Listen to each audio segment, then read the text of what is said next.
Assalamualaikum warahmatullahi wabarakatuh. Salam sejahtera bagi kita semua. Salam Om Swastiastu, Namo Buddhaya, salam kebajikan. Baik, di sini saya akan mempresentasikan proyek matematika keuangan saya. Sebelumnya,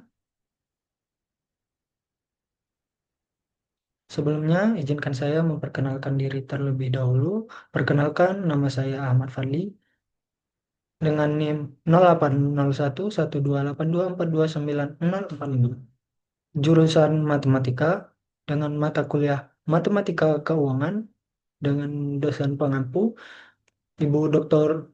Indrawati SSI MSI.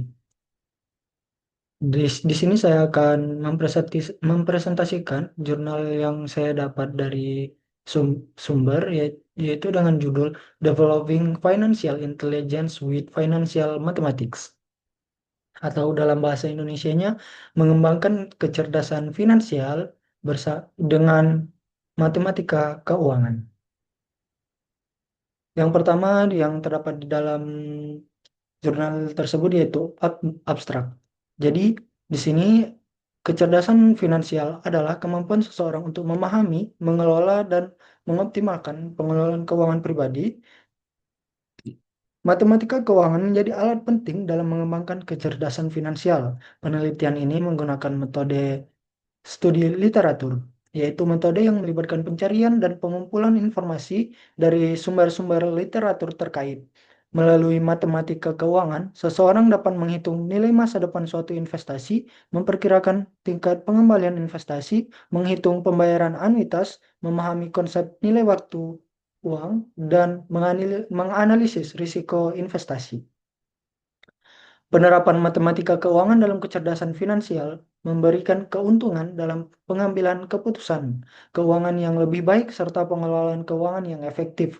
Dengan memanfaatkan matematika keuangan, seseorang dapat meningkatkan pemahaman tentang keuangan, membuat perencanaan keuangan yang efektif, dan mengambil keputusan keuangan yang lebih tepat.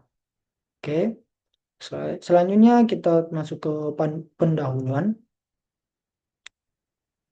Menurut Yulianti 2019, mengembangkan kecerdasan finansial melalui matematika keuangan merupakan pendekatan penting untuk meningkatkan pemahaman dan kemampuan individu dalam mengelola keuangan.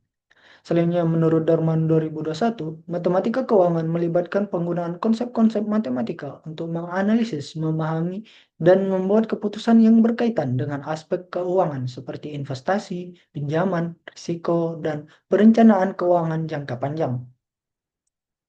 Pemahaman matematika keuangan memberikan landasan yang kuat bagi seseorang untuk mengelola keuangan pribadi secara bijak, menurut Kusamawati 2021. Melalui pemahaman konsep seperti bunga, diskonto, dan nilai waktu uang atau time value of money, seseorang dapat membuat keputusan yang lebih cerdas mengenai tabungan, investasi, dan utang, menurut Hamidah 2020. Sebagai contoh, dengan menggunakan konsep bunga majemuk, seseorang dapat menghitung berapa besar nilai tabungan di masa depan atau berapa lama waktu yang diperlukan untuk melunasi utang.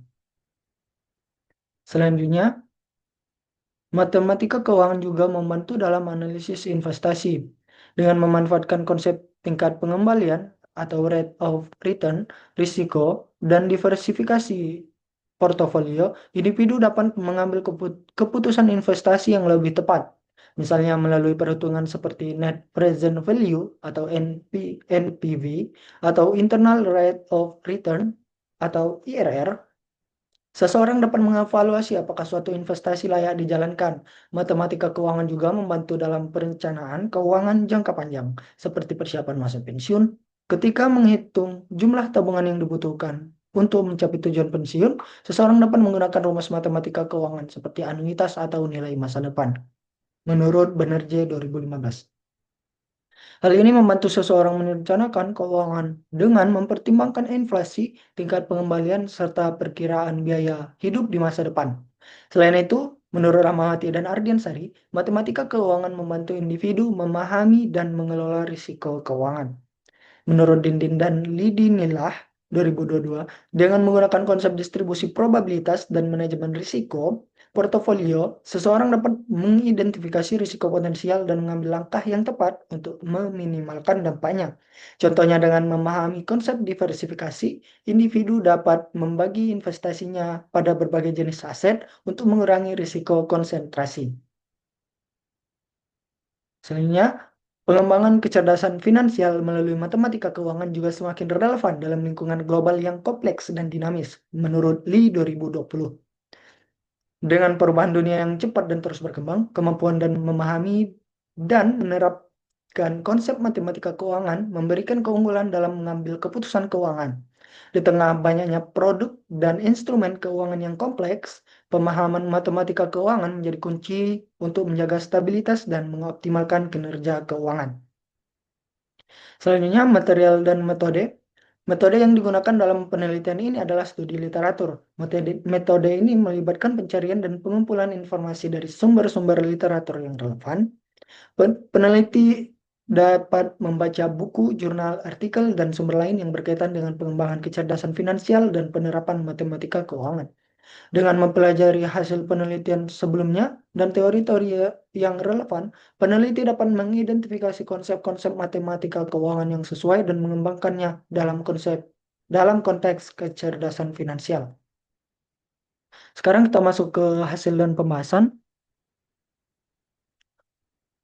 Kecerdasan finansial adalah kemampuan individu untuk mengelola keuangan secara bijak, termasuk pengambilan keputusan keuangan, perencanaan keuangan, manajemen risiko, dan investasi cerdas, menurut Gunardi 2017. Sayangnya, menurut Dilianti 2019, salah satu aspek penting dari kecerdasan finansial adalah pemahaman terhadap konsep dasar keuangan. Individu dengan kecerdasan finansial memiliki pengetahuan yang kuat mengenai pengeluaran, pendapatan, tabungan, dan utang. Kecerdasan finansial tidak hanya berkaitan dengan kemampuan mengelola uang, tapi juga kemampuan berpikir kritis dan strategis dalam menyusun keputusan keuangan sepanjang hidup. Individu yang cerdas secara finansial memahami bagaimana mengalokasikan pendapatan untuk kebutuhan, tabungan, investasi, dan dana darurat. Dalam praktiknya, kecerdasan finansial mencakup penyusunan anggaran yang disiplin, pemantauan arus keuangan pribadi, serta penetapan tujuan keuangan jangka pendek maupun jangka panjang. Manajemen risiko juga menjadi bagian penting di mana individu perlu mengantisipasi ketidakpastian melalui diversifikasi investasi, pemilihan instrumen keuangan yang sesuai dengan profil risiko, perlindungan melalui asuransi, serta penghindaran utang konsumtif dan keputusan keuangan emosional. Pada sisi lain, matematika keuangan menjadi landasan analisis dalam proses manajemen risiko karena memberikan model dan rumus yang membantu pengambilan keputusan yang lebih objektif dan terukur. Melalui perhitungan nilai sekarang dan nilai masa depan, tingkat pengambilan investasi, anuitas, bunga majemuk, diskonto, dan analisis risiko, individu dapat menilai kelayakan keputusan seperti pembelian aset, pinjaman, investasi jangka panjang, serta strategi menabung untuk masa pensiun. Matematika keuangan juga memungkinkan dibuatnya proyeksi keuangan yang realistis sehingga individu dapat memperkirakan berapa banyak dana yang harus dikumpulkan, kapan target keuangan dapat tercapai, dan instrumen apa yang paling efektif untuk digunakan. Dengan demikian, pembahasan menunjukkan bahwa perpaduan antara kecerdasan finansial dan penerapan matematika keuangan bukan hanya meningkatkan kemampuan pengelolaan keuangan sehari-hari, tetapi juga mendukung pencapaian stabilitas ekonomi, kesejahteraan finansial jangka panjang, dan ketahanan terhadap perubahan kondisi ekonomi. Di sini terdapat contoh kasus, yaitu Siti adalah seorang karyawan yang ingin mempersiapkan dana pensiun. Ia ingin mengetahui berapa besar tabungan yang harus ia sisihkan setiap bulan selama 20 tahun untuk mencapai target dana pensiun sebesar 2 miliar rupiah. Siti berinvestasi pada instrumen dengan tingkat pengembalian rata-rata 7% per tahun. Untuk mengetahui jumlah tabungan bulanan yang dibutuhkan oleh Siti, Kita dapat menggunakan rumus anuitas dalam matematika keuangan yaitu P sama dengan FP dikali R per 1 plus R pangkat N min 1. Di mana P adalah pembayaran per periodenya, terus FP adalah future value atau nilai masa depan, nilai yang kita harapkan. Dan R adalah bunga bunga per tahunnya. Selanjutnya N adalah periode.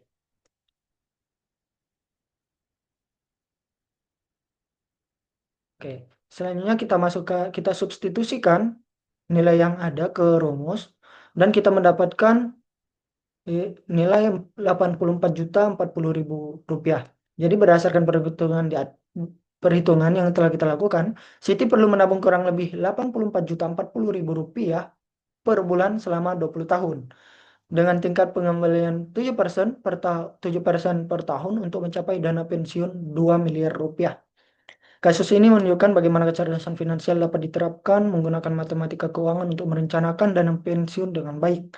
Matematika keuangan membantu Siti melakukan perhitungan yang akurat sehingga ia mengetahui jumlah yang harus ditabung setiap bulan untuk mencapai tujuan keuangannya.